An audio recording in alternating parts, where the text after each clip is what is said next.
Hi guys, hi everyone, welcome to the second part of the chakra initiation videos. We did the root chakra and now we're working on the sacral chakra.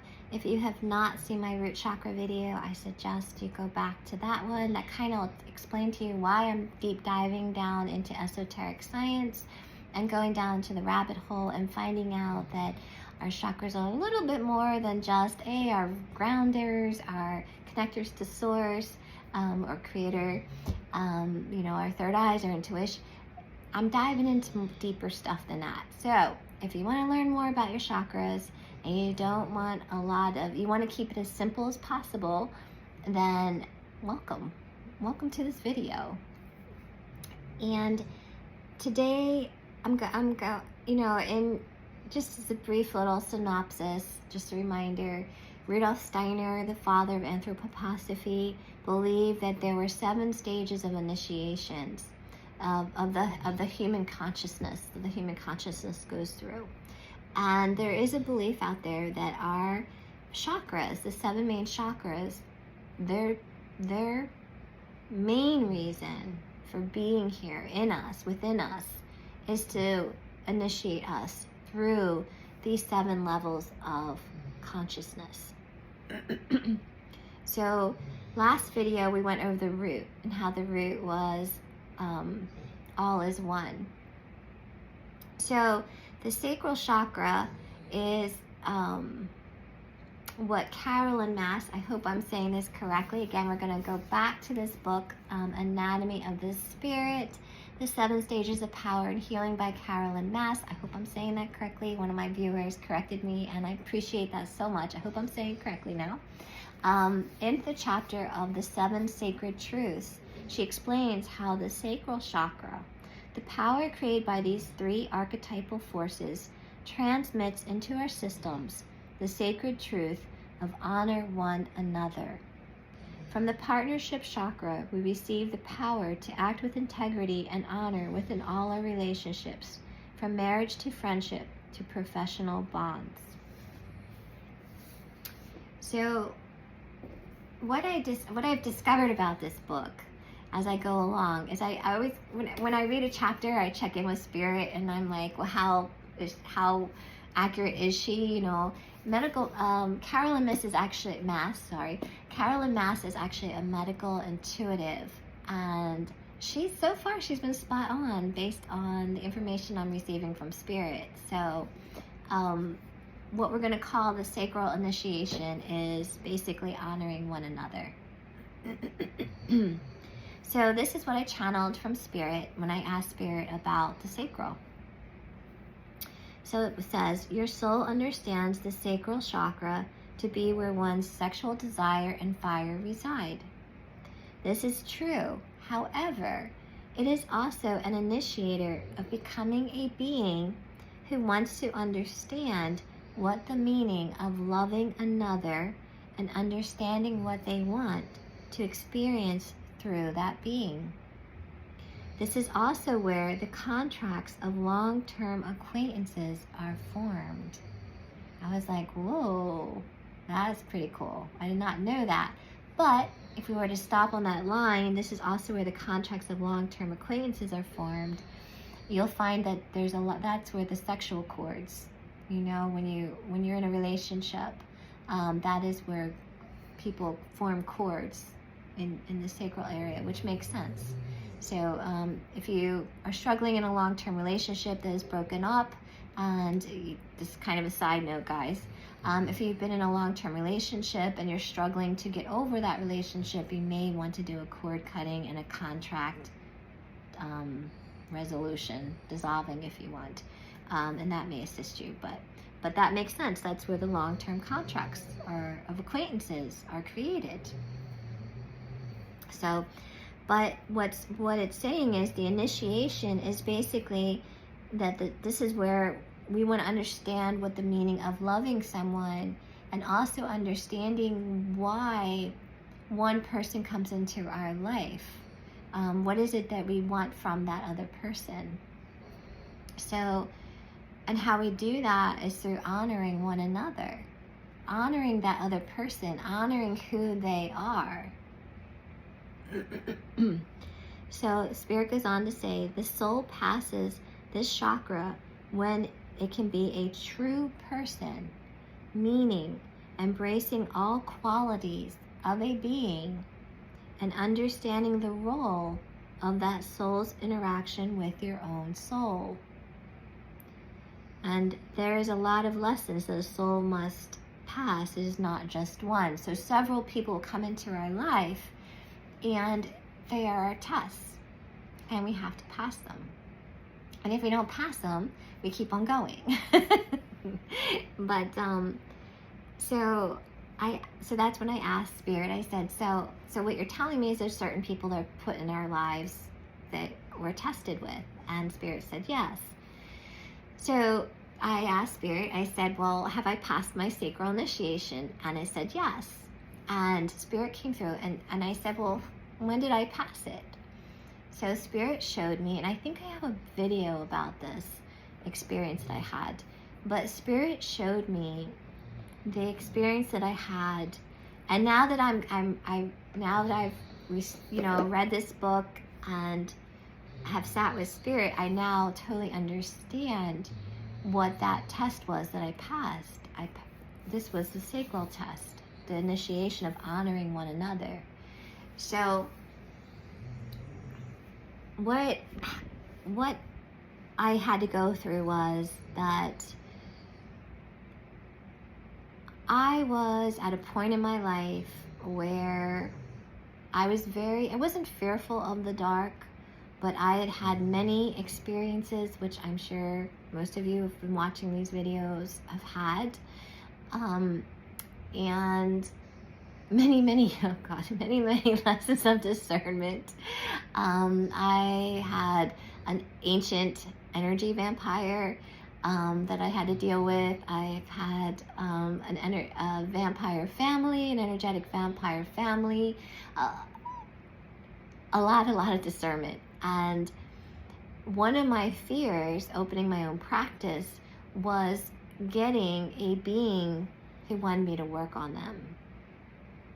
And I was just like, no, I'm not giving my energy off to anybody else anymore. I'm not doing it. I'm not having anyone else feed off of me.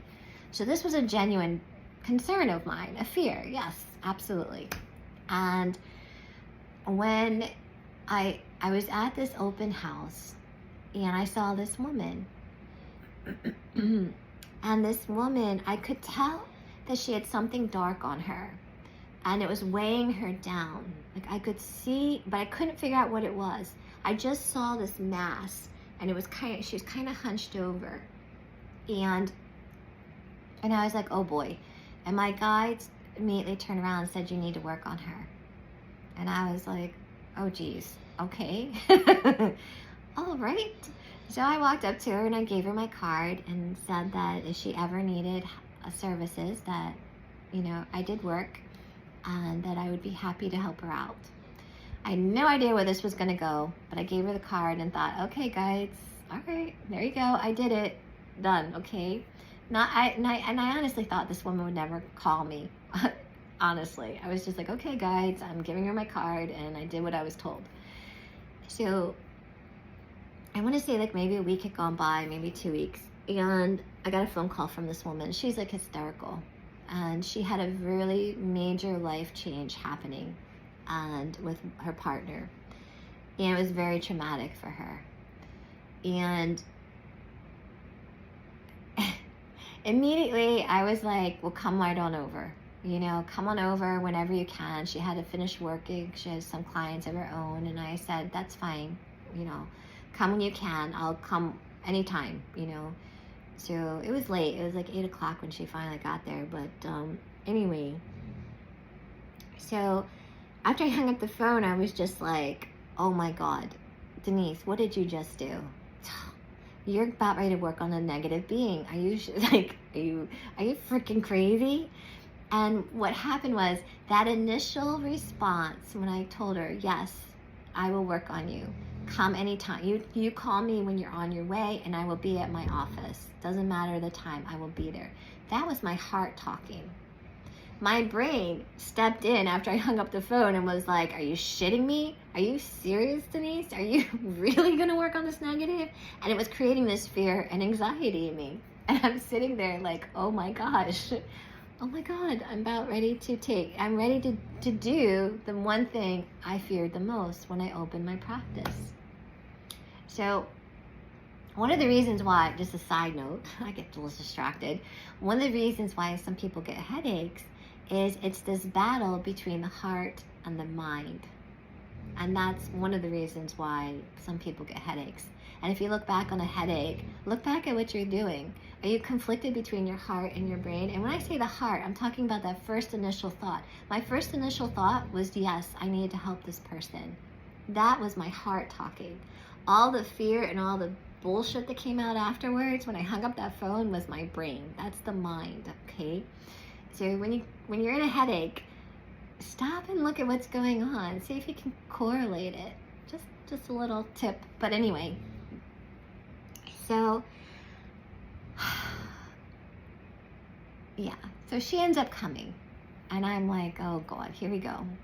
So she comes in, and right away, I could just tell that this poor being, this poor woman, this soul, if you will, needed genuine help.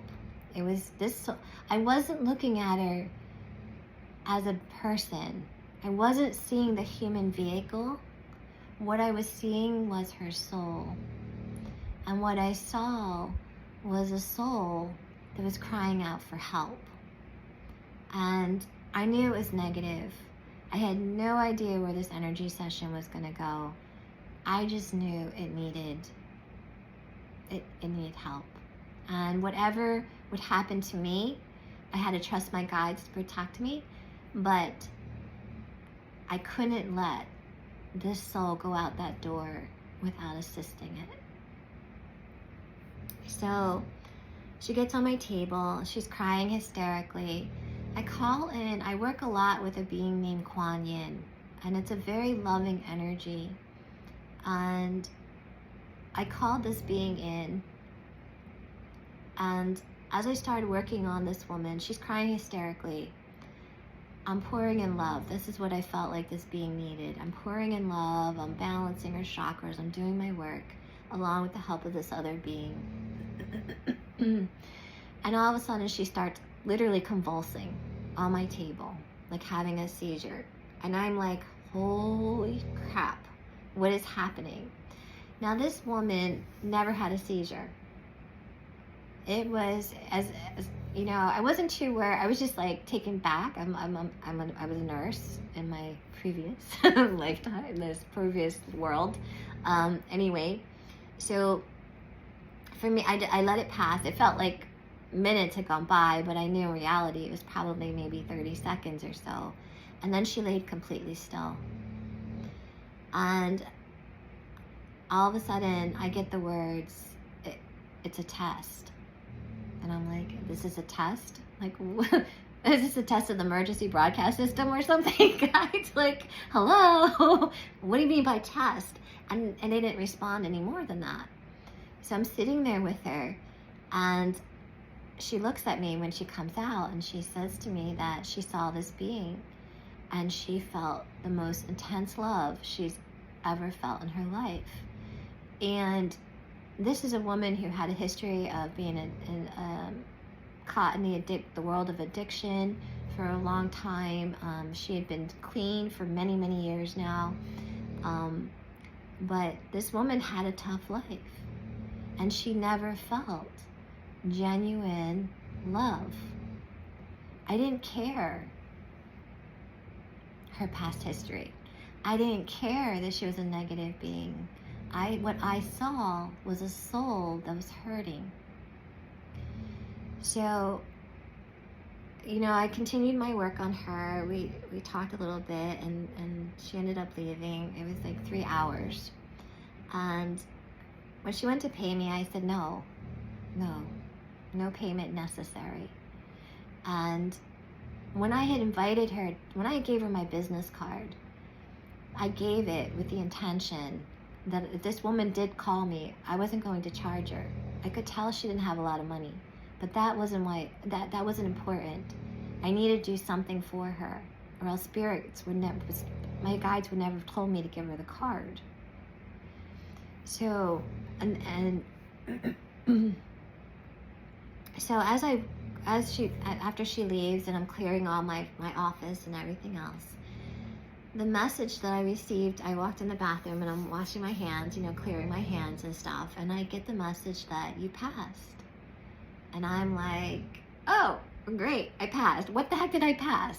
And it was funny because the minute they said I passed, I felt like this shift. It was almost like the platonic shifts of the plates of the earth shifted. It was the most wildest thing. And I knew something big had just happened, but I didn't know what. And all my guides would tell me was that you passed a test. Well, they couldn't tell me what I had passed because I hadn't gone down the rabbit hole yet of understanding initiation. So that was all the information they could give me. So now they can bring it forward and tell me, yes, that was that moment, Denise, when you passed your sacral initiation. So I asked Spirit after that, it dawned on me that I didn't remember, I remember faces of the people in the area, in the offices that I worked with. I don't remember their names. So then I thought, I wonder if this woman even remembers me. And this is what came through. It says that she no longer remembers you because she understood the lesson. So that basically what was going on was she was a negative being that contracted to be negative in many, many lifetimes and contracted to be negative in this lifetime. However, this being was tired of being negative, and it was trying to go positive, but it was struggling. And that was the weight that I had seen on her back, was the weight of this poor being, this entity trying to go positive and just struggling with it. It just couldn't find the God spark within itself. And by calling in this being of love and giving this being love, like pure love, it managed to find it. So I was like, whoa. And I said, well, why do I still remember this experience then? I passed this test. Why do I still remember this? And what Spirit told me was that I contracted to keep, basically, to have this experience to share with other people. And that is why it's still an open contract, in order for me to tell others the experience so others can learn from it. Whereas for her, she already learned the lesson, but this is an important lesson for others to learn. So I was like, oh, that makes sense. So just like your childhood memories, I was talking to a friend the other day, and we were talking about how we had periods of memory loss as children. Well, what I've learned is that the reason why we have those periods of memory loss is that we learn lessons. We learn the lessons. They're no longer needed, and that's why we don't remember them, because we passed them. We're past that. Why do you want to keep rehashing a lesson? You're not going to remember it. Do you remember your spelling test? Once you passed it, you're gone. When I was in nursing school, once I passed an exam, that information, over. How many times have we done that? When we do something, we finish it, we forget about it, right? It's just like your memories. I'm getting distracted again. Sorry, guys. So then I was like, oh, this is so interesting. So I said, well, what happens, the sacral, what happens? Can you give me some examples of when the sacral is kind of misused, or when we kind of, not honoring, this whole honor one another? Can you give me some examples through how it happens through the sacral? So what Spirit told me was that when you're in bed with your partner and there's equal trust, you're trusting that person to be gentle with you, or to, that's not going to abuse you, and you're coming together as one, that is, again, honoring one another. The opposite of that would be someone who's using their sexuality for manipulation. Someone using, you know, maybe their feminine sexuality to get money or whatever. That would be the opposite. That would be abusing it. Of this, you know, you're not honoring one another. You're manipulating someone. So then I asked Spirit, I said, okay, so what stops the initiation period, you know, stops the initiation in the sacral? Just like I did the root. The main cause was the victim. Being a victim stops. But what came through today was, again, the victim is also related to sacral. The victim is related to all of your chakras. At any point, the minute you play victim, you're pausing your initiation, you're stopping it, okay? So that came up. So victim was one of the ways to stop your sacral, which we already knew from the root. But the other thing was that the initiation can stop whenever you mistreat someone. And I was like, whoa, how many times have you mistreated someone? You know, someone's not giving you the answers that you want to hear, and you're rude to them, and you hang up the phone on them. That's mistreating them. You just stopped your initiation. Now you got to go back and start all over again. So what Spirit came through was, it said your soul stopped it and restarted it several times. And I'm like, oh shit. Great, I'm going to go on YouTube and tell everyone that I mistreated people. But I can look back and I can see certain things. I could see where, you know, I may have mistreated my siblings. I may have mistreated my parents. I may have mistreated some of my customers at some point, you know, but that's how we grow. You know, we learn these things. So what happened with this woman was, I was now basically, you know, when you take tests and you have to meet certain qualifications. So basically I was passing, but kind of passing, okay? But so basically Spirit gave me a test of all tests. That was what came through, quote, a test of all tests. And that was this woman. And when I look back on it, it really was an intense test.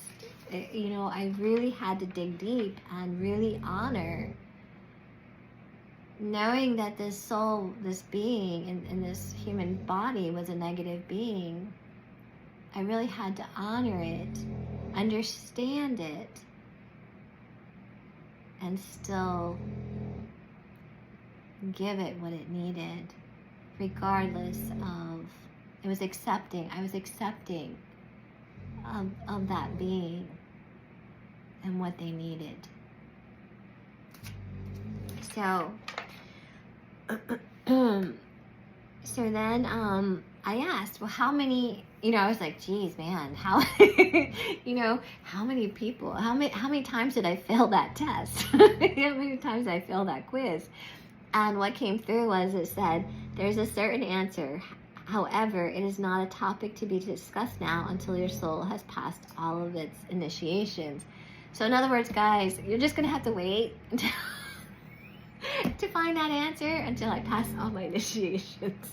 And I'm not sure where I'm at currently, but we'll find that out.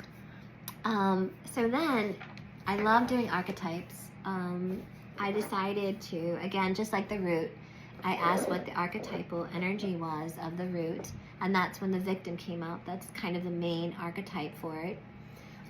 So the sacral, again, is the victim. It gets the victim archetype card. But I'm using the Caroline Myss archetype cards. So what I drew was the rescuer. It's backwards. I'm sorry, guys, but this rescuer card, and you'll see she's holding a heart.